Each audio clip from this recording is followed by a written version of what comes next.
Chemical coordination पे बात हो रही थी, जिसका पहला लेक्चर आप लोगों तक पहुंच चुका है। ये सेकंड लेक्चर हम स्टार्ट कर रहे हैं।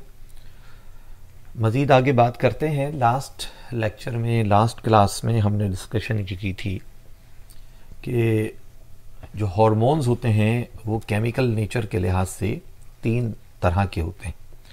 अगर मैं थोड़ा सा आपको रिव्यू कर दूं, ये 3 टाइप्स के हार्मोन हमने डिस्कस किए थे केमिकल नेचर के लिहाज से।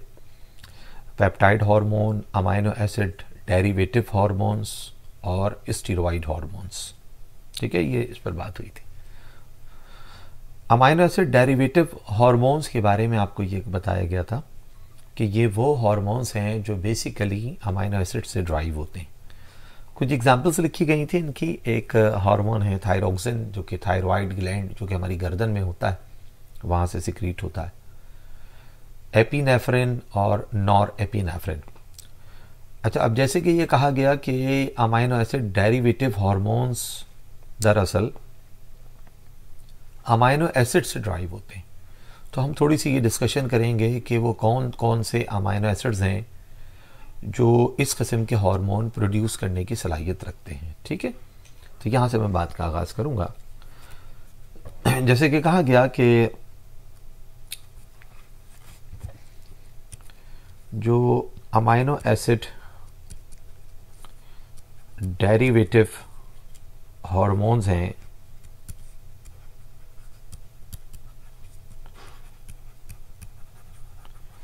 ये अमाइनो एसिड से ड्राइव होते हैं। इस सिलसिले में कुछ एग्जांपल्स हमारी बुक में गिवन हैं। एक हार्मोन है जिसका नाम है मेलाटोनिन।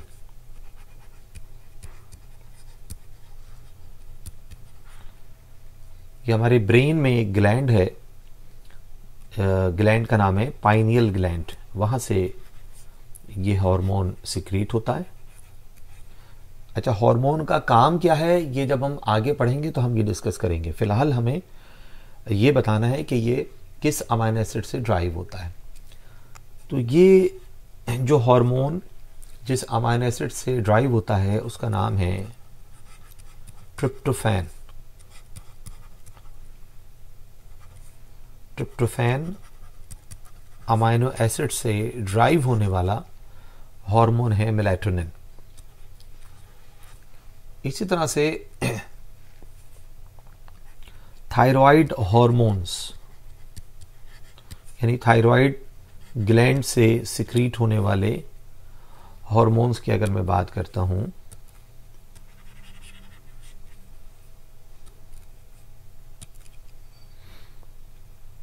थायराइड हार्मोन्स की अगर बात की जाए,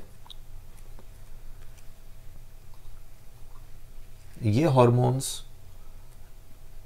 टायरोसिन अमाइनो एसिड से ड्राइव होते हैं।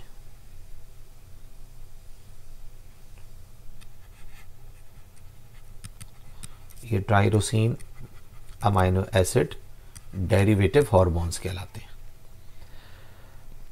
इसी तरह से हार्मोन की एक बड़ा एक ग्रुप है जिनको कहते हैं कैटिकोल अमाइन हार्मोन्स। कैटिकोल अमाइन हार्मोन्स, ये कैटिकोल अमाइन हार्मोन दरअसल ये हार्मोन भी टायरोसिन अमाइनो एसिड से ड्राइव होते हैं। These hormones are also the derivatives of tyrosine amino acid। लेकिन यहाँ पर एक जो लफ्ज़ इस्तेमाल किया गया कैटिकोल अमाइन, अच्छा पहले मैं थोड़ा सा ये बता दूँ आपको कि इसकी एग्जांपल्स कौन सी हैं। ठीक है, अच्छा आप चाहें तो फिर मैं थायराइड हार्मोन्स की एग्जांपल भी लिख देता हूँ। हार्मोन का नाम है थायरोक्सिन। ठीक है, अच्छा कैटिकोल अमाइन हार्मोन जो कि tyrosine amino acid derivative hormones हैं, ये हार्मोन एड्रीनल ग्लैंड से सिक्रीट होते हैं। एड्रीनल ग्लैंड का एक अंदरूनी हिस्सा होता है जिसको एड्रिनल मेड्यूला कहते हैं, वहाँ से सिक्रीट होने वाले जितने हार्मोन्स हैं वो सब कैटेकोल अमाइन हार्मोन्स कहलाते हैं। थोड़ा सा अब मैं अगर ये बताता चलूँ कि देखिए ये एड्रिनल ग्लैंड हमारे किडनी के ऊपर लोकेट करता है और इस ग्लैंड के दो हिस्से होते हैं, ये इसका आउटर और इनर रीजन होता है। एड्रिनल ग्लैंड का जो आउटर रीजन है इसे एड्रिनल कॉर्टेक्स कहते हैं और जिस पर शायद हम बात कर चुके हैं कि यहाँ से स्टेरॉइड हार्मोन्स सिक्रीट होते हैं, यहाँ से स्टेरॉइड हार्मोन्स की सिक्रीशन होती है। और ये जो अंदरूनी हिस्सा है ना एड्रिनल ग्लैंड का, इसे कहते हैं एड्रिनल मेड्यूला। इस एड्रिनल मेड्यूला से दो बड़े इंपॉर्टेंट हार्मोन्स सिक्रीट होते हैं। एक हार्मोन का नाम है एपिनेफ्रिन और दूसरे हार्मोन का नाम है नॉर एपिनेफ्रिन। नॉर एपिनेफ्रिन, ठीक है, ये आ रही है एनओआर, नॉर एपिनेफ्रिन। तो ये दोनों जो हार्मोन के नाम मैंने लिखे, ये लिख देता हूं कि हार्मोन्स हैं ये दोनों जो हार्मोन्स हैं ये दरअसल कैटेकोल अमाइन हार्मोन्स कहलाते हैं। Catechol amine. अच्छा, मैं थोड़ा सा ये बताना चाह रहा था कि ये कैटेकोल का क्या चक्कर है, कैटेकोल का क्या मतलब होता है। तो मैं थोड़ा सा कैटेकोल का स्ट्रक्चर आपके सामने अगर ड्रॉ करूं तो देखिए, आप सब इस केमिस्ट्री के हिसाब से इस बेसिक स्ट्रक्चर से यकीनन आप सब वाकिफ़ हैं। ये मैंने बेंजीन का स्ट्रक्चर बनाया है, ठीक है ना, C6H6 इसका फार्मूला होता है, ठीक है। ये बेंजीन जो है, इस बेंजीन में कार्बन नंबर 1 और कार्बन नंबर 2, ये दोनों जो कार्बन हैं यहां पर अगर मैं OH लगा दूं तो बेसिकली ये बेसिक स्ट्रक्चर क्या कहलाएगा, इसे आप कहेंगे 1 2, क्योंकि मैंने कहा कि कार्बन नंबर 1 है और ये कार्बन नंबर 2 है। 1 2 डाई हाइड्रोक्सी बेंजीन, ये स्ट्रक्चर बन गया। इस स्ट्रक्चर को कहते हैं कैटेकोल अमाइन, ठीक है जी। तो ये बेसिकली बेसिक स्ट्रक्चर जो है, यानी अगर बेंजीन में कार्बन नंबर 1 और 2 पर, यानी दो बराबर बराबर के कार्बन के ऊपर OH हाइड्रोक्सिल ग्रुप लगा हुआ हो तो उसे कैटेकोल अमाइन का नाम दिया जाता है। तो बेसिकली ये अमाइनो एसिड डेरिवेटिव हार्मोन्स कहलाते हैं। अच्छा, देखिए, हमने जैसे कि आपको बताया कि केमिकल कोऑर्डिनेशन में हमने हार्मोन का तस्करा किया। देखिए, बुनियादी तौर पर अगर हम केमिकल कोऑर्डिनेशन को डिटेल में डिस्कस करें तो केमिकल कोऑर्डिनेशन बेसिकली 3 इक़साम के केमिकल्स की वजह से पैदा होता है, ठीक है।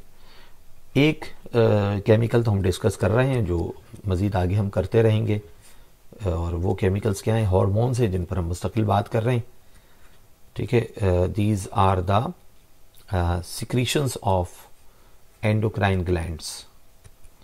These are the secretions of hormones are the secretions of endocrine gland, जो कि हम बता चुके हैं। एंडोक्राइन ग्लैंड्स की सिक्रीशंस को हार्मोन्स कहते हैं। केमिकल कोऑर्डिनेशन में सिर्फ हार्मोन इन्वॉल्व नहीं है, हार्मोन्स के अलावा एक और केमिकल्स का ग्रुप है जिनको न्यूरोट्रांसमीटर्स कहा जाता है। न्यूरोट्रांसमीटर्स, अच्छा, वो तमाम बच्चे जिन्होंने नर्वस कोऑर्डिनेशन पढ़ लिया है तो उनके जहन में भी ये न्यूरोट्रांसमीटर, उनके जहन में ये बात क्लियर हो जाएगी। मैं थोड़ा सा इशारतन बात कर लेता हूँ ताकि जिन्होंने नहीं भी पढ़ा हुआ तो उनकी भी बात समझ में आ जाए। न्यूरोट्रांसमीटर्स बेसिकली वो केमिकल्स होते हैं जो नर्वस कोऑर्डिनेशन में जिनका बड़ा इंपॉर्टेंट रोल है, लेकिन क्योंकि कोऑर्डिनेशन में इन्वॉल्व हैं और केमिकल्स हैं तो इसलिए हम केमिकल कोऑर्डिनेशन में इनका जिक्र किए बगैर हमारा केमिकल कोऑर्डिनेशन का टॉपिक कंप्लीट नहीं हो सकता। देखिए, दो चीज़ें होती हैं। मिसाल के तौर पर मैं आपसे ये कह रहा हूं,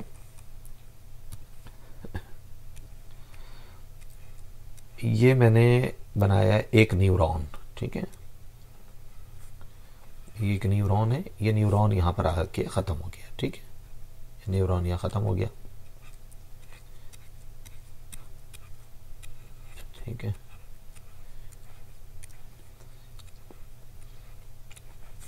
अब न्यूरॉन के अंदर तो आपको पता है कि जो मैसेज ट्रैवल करता है वो इलेक्ट्रिक करंट की शक्ल में करता है।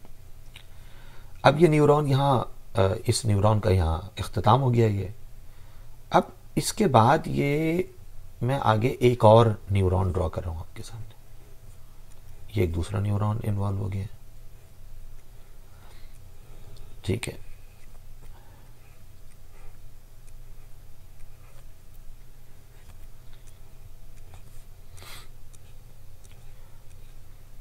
अच्छा, दो न्यूरॉन कभी भी आपस में चिपके हुए या मिले हुए नहीं होते, ये बात याद रखिएगा। न्यूरॉन के बीच में हमेशा गैप होता है और उस गैप को कहते हैं साइनैप्स, ठीक है। अच्छा, अब इस न्यूरॉन के आखिर में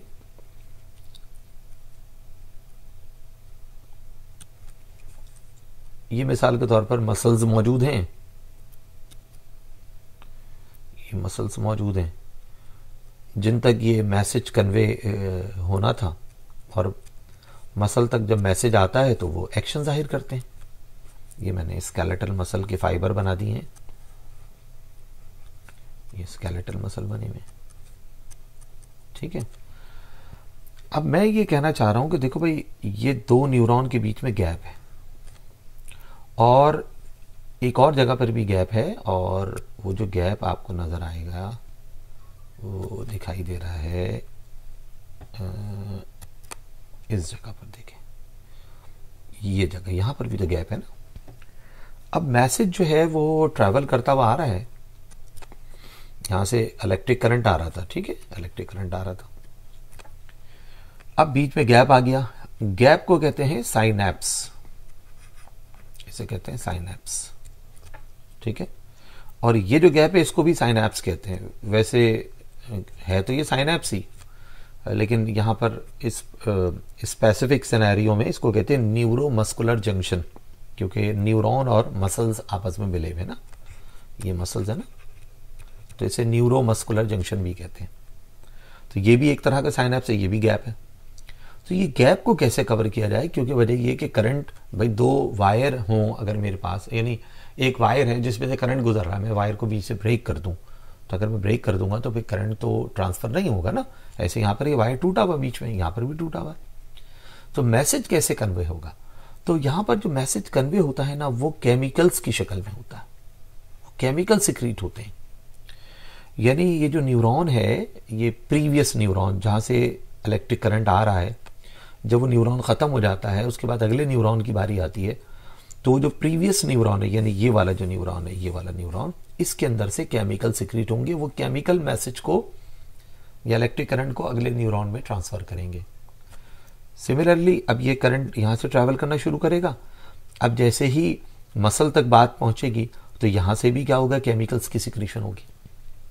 तो वो केमिकल्स जो एक न्यूरॉन से दूसरे न्यूरॉन में या न्यूरॉन से मसल्स के अंदर मैसेज को कन्वे करने में इस्तेमाल होते हैं, उन केमिकल्स को कहते हैं न्यूरोट्रांसमीटर्स। अच्छा, मैं थोड़ी सी एक और वजाहत कर दूं कि देखिए, जो मसल्स हैं ये हमारी बॉडी में एक्शन पैदा करते हैं, तो बॉडी के उन पार्ट्स को हम इफेक्टर्स कहते हैं। तो न्यूरोट्रांसमीटर की डेफिनेशन ये है कि they convey the message, these chemicals convey the message from one neuron to another neuron, or they convey message from a neuron into into the effector. ठीक है, ये न्यूरॉन से इफेक्टर में मैसेज कन्वे करने के लिए भी न्यूरोट्रांसमीटर हिस्सा लेते हैं, न्यूरॉन से न्यूरॉन में मैसेज कन्वे करने के लिए भी न्यूरोट्रांसमीटर हिस्सा लेते हैं। और वो तमाम बच्चे जिन्होंने मसल्स के बारे में पढ़ा हुआ है तो उनको याद आ जाएगा कि मसल्स के अंदर जो न्यूरोट्रांसमीटर इन्वॉल्व होता है उस न्यूरोट्रांसमीटर का नाम हमने बताया था एसिटाइल कोलिन। ठीक है, यकीनन याद आ गया होगा। एसिटाइल कोलिन वो न्यूरोट्रांसमीटर है जो मसल्स को कॉन्ट्रैक्ट होने पर मजबूर करता है, न्यूरॉन से सिक्रीट होता है, मसल में ये एसिटाइल कोलिन आता है जिसकी वजह से मसल्स में कॉन्ट्रैक्शन पैदा होती है। ठीक है जी, उम्मीद है ये न्यूरोट्रांसमीटर की बात आप लोगों ने अच्छी तरह समझ ली होगी। अच्छा, अब मैं बात करूंगा बच्चों तीसरी चीज के ऊपर। ठीक है, अब तीसरी चीज क्या है बच्चों? तीसरी चीज है फेरोमोन्स। बात ये हो रही है, हम क्या डिस्कशन कर रहे हैं? हम डिस्कशन कर रहे हैं कि केमिकल कोऑर्डिनेशन में एनिमल बॉडीज में कौन कौन से केमिकल्स इन्वॉल्व हैं। ठीक है, ये डिस्कशन चल रही है हमारे पास। ठीक है, तो मैंने कहा कि सबसे पहले तो केमिकल कोऑर्डिनेशन में जो केमिकल्स इन्वॉल्व हैं उनको तो हम हार्मोन्स कहते हैं, जिन पर हम बात कर रहे हैं और आगे मजीद करेंगे। फिर मैंने कहा दूसरे केमिकल्स जो केमिकल कोऑर्डिनेशन में हिस्सा लेते हैं वो न्यूरोट्रांसमीटर्स होते हैं। ठीक है ना, तो न्यूरोट्रांसमीटर क्या होते हैं ये हमने डिटेल में इस पर हमने बात कर ली। अब मैं बात कर रहा हूँ, ये शायद आप तमाम बच्चों के लिए बिल्कुल एक नया लफ्ज होगा। फेरोमोन्स क्या होते हैं? फेरोमोन्स को कहा जाता है कि pheromones are chemical stimulants, chemicals that stimulate, these chemicals stimulate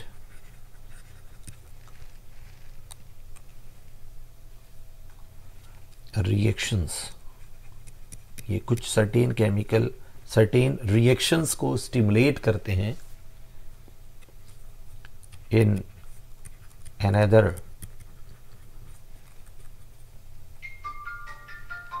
organisms of the same species। एक ही स्पीशीज के दूसरे मेंबर्स के अंदर ये केमिकल्स को या रिएक्शंस को स्टिमुलेट करने का काम करते हैं।